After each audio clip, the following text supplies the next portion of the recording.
אנחנו לא, כשעובדים עם מבוגרים לא פוסחים גם על מתיחות.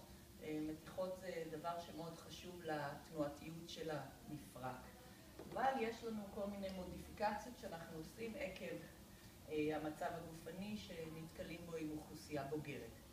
אז שוב, הישבן לפנים, יש מרווח, ואז אנחנו לוקחים את השכמות לאחור, ביטלנו את הלורדוזה, יצרנו שיפוע, מה שיאפשר להם ביתר קלות להרים את הרגל.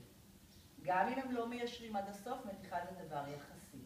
אז יש לנו כאן אפשרות לעבוד, כן, על המותן כסף, כפיפה של הברך, לחזק את הארבע ראשי, גם עובדים עם כף הרגל פוינט ופלקס. לוקחים את הרגל הצידה, חוזרים, רוטציות משני הצדדים ומורידים.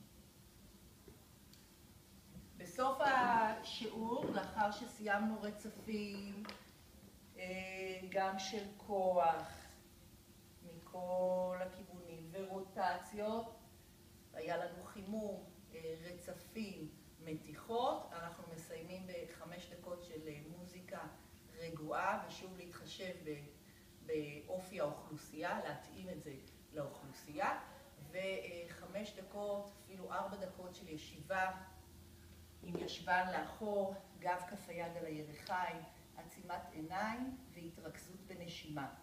שאיפה מהאף, נשיפה מהפה.